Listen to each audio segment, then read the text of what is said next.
Next up is Kathy Drinkard. She's a retired teacher and elementary school counselor. She's long been concerned about the suffering in the Palestinian territories and has been involved with her church on the issue for more than a decade. She's traveled to the region 4 times, most recently fall of 2018, a trip she helped plan. During her second trip, she spent 10 days in Nablus visiting an Anglican congregation, which is in partnership with her church. Her third trip was to participate in the seminar Faith in the Face of Empire, sponsored by Reverend Mitri Raheb and Bright Stars of Bethlehem. She's currently chair of the Ministry for Middle East Peace and Justice at Grace Presbyterian Church in Springfield. Kathy Drinkard has assisted Gene Trabalsi and the VCHR on the issue of inaccurate history in Virginia history and social studies textbooks, K through 12. She's attended this conference. I don't think this is a coincidence. She's attended this conference for the past 3 years. Please welcome Kathy Drinkard.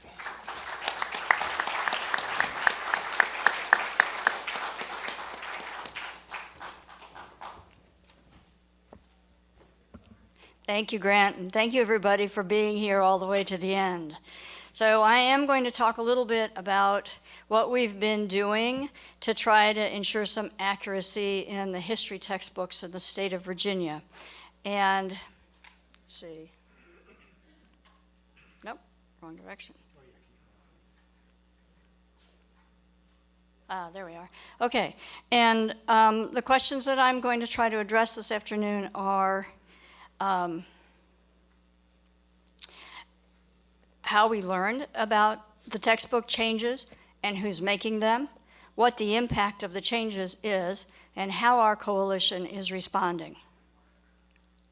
This is a screenshot of our website, and you can learn more about our textbook campaign at that website. We believe in accuracy and documentation as part of good education.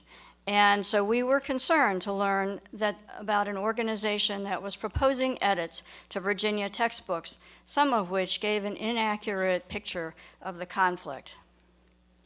In the spring of last year, our group was alerted to proposed edits for 12 3rd through 12th grade history and social studies textbooks by a posting of a webcast on the Israel Lobby Archive webpage hosted by IRMEP. Here you can see a screen capture of the webcast featuring Eliza Kramer-Elias, director of the Institute for Curriculum Services, a nonprofit based in San Francisco.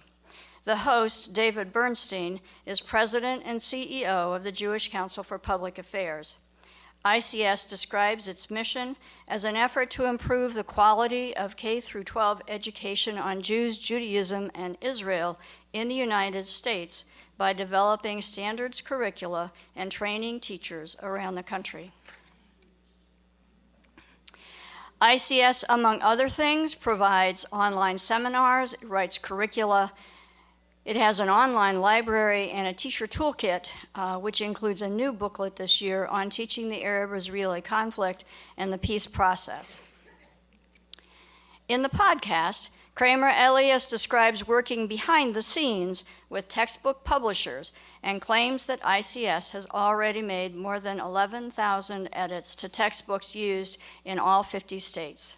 She says that many of the major textbook publishers come to them to work with them on manuscript development, and adding that about 85% of the proposed edits end up getting accepted.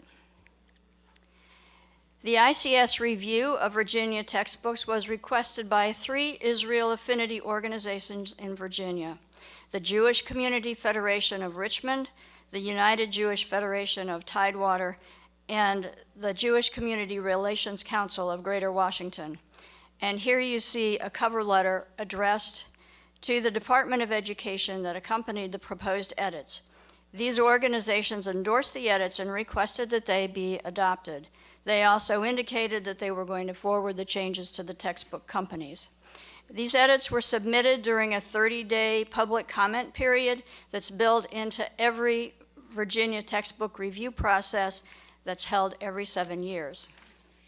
ICS works similarly with Jewish community relations councils across the country to introduce changes during textbook adoption processes. ICS has recommended changes that range from the correction of capitalization and punctuation to modifications in the way that Judaism is presented to alterations in the portrayal of the Israel-Palestine conflict.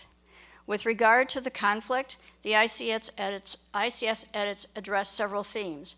They qualify claims of Islam as expressing Muslim religious belief, while they maintain that those of Judaism represent God's covenant. They sanitize textbook language, settlements become communities, the wall becomes a security fence. Kind of similarly to what James North was talking about earlier today. They emphasize Arab culpability for all crisis initiation and never Israeli culpability. They discourage students from conducting open internet research. They relabel maps to indicate Israeli possession of territory as settled when the rest of the world, including the U.S., disagrees, and they delete all references to Palestinian and occupied territories.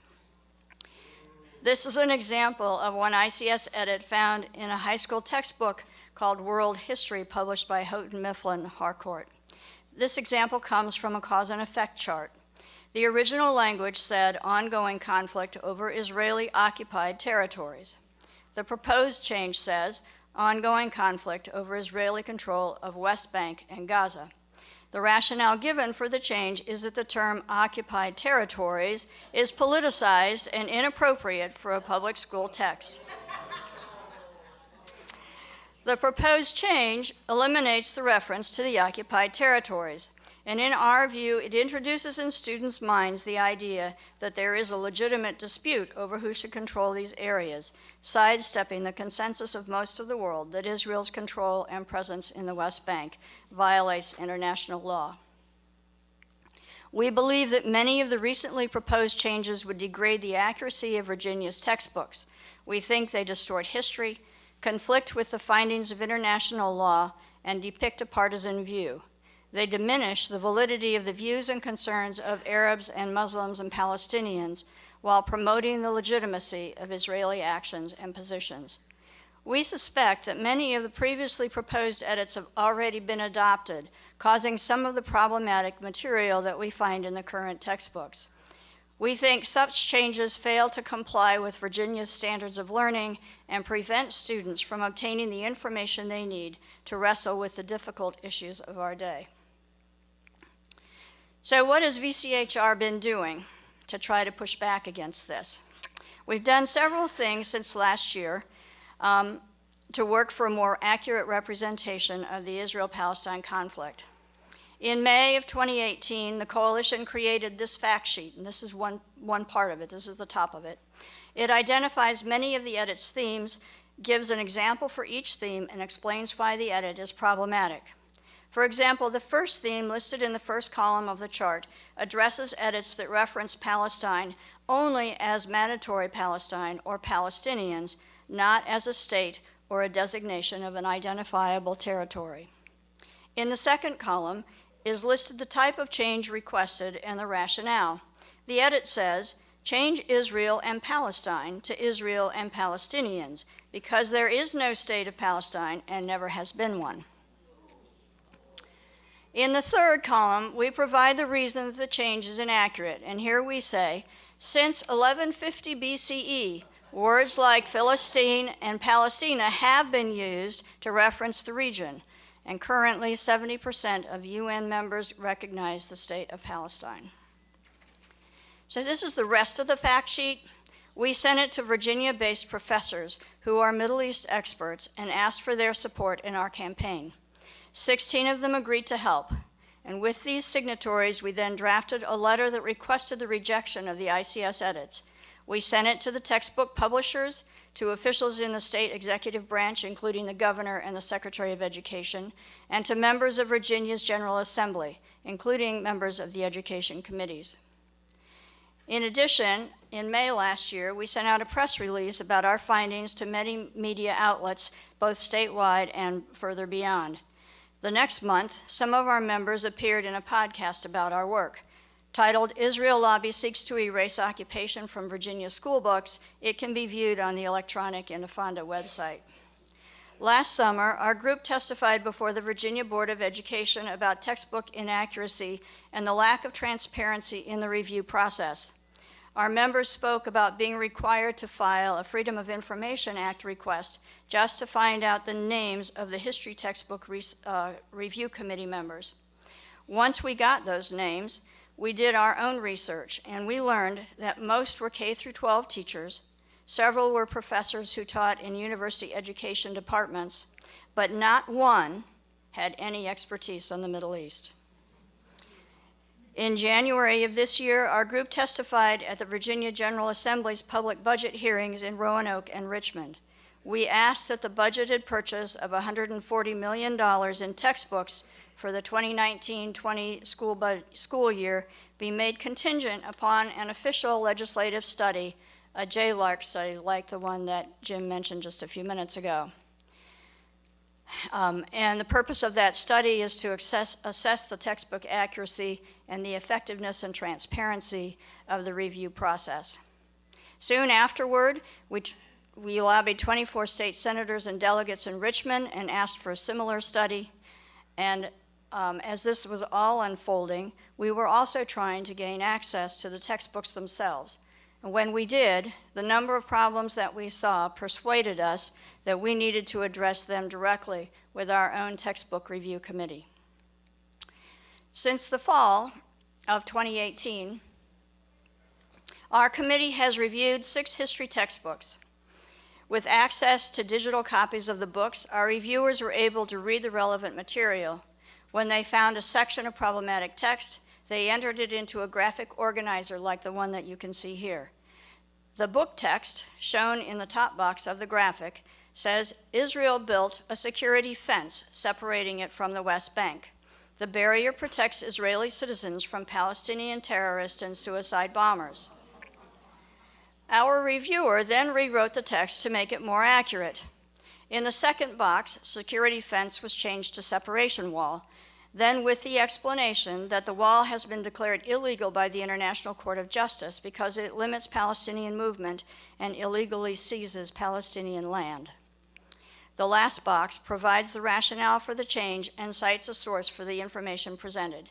It explains that 85% of the barrier has been built on Palestinian land and cites B'Tselem, the Israeli Human Rights Organization, as the information source. In January of this year, we sent these comments, so we have, pages and pages of comments and rewriting that were specific to different textbooks. And in January, we sent those to the Department of Education and to the publishers of the textbooks. We are slowly beginning to receive some responses from those. A few people have responded, but certainly not everyone. What will ultimately result from the initial response of, okay, thank you for sending us this information, is still kind of uncertain. So to sum up, there's a number of things we've learned. One of them is textbook companies are vulnerable. Textbooks are written and reviewed by generalists, not experts. And we need to pay attention to the fact that because they're generalists, we have to pay attention to what they say to what they're teaching our kids. The adoption process in Virginia is not very transparent. The other thing to keep in mind is that the work of the ICS is ongoing nationwide, and while it may make some needed corrections in certain areas, the work also presents a one-sided picture in other aspects and dismisses the real experience of Palestinians, Muslims, and Arabs. We've also realized that in addition to working to change the textbooks, we need to give school systems supplementary materials that provide a more complete rendering of the subject. And we also have found, interestingly, and maybe not surprisingly, that bias and inaccuracy in textbooks are not limited to the Israel-Palestine conflict, but can be found in an information taught in a variety of history and science subjects, including civil rights and climate change. So that is where we are at this point, and our work will continue. And I think one of the things that I would love for people to take away from this is that if you live in another state and can begin to look at textbooks from your point, the more these publishers hear from people about their unhappiness with what the books say, the more likely that we are to get some changes. So, thank you.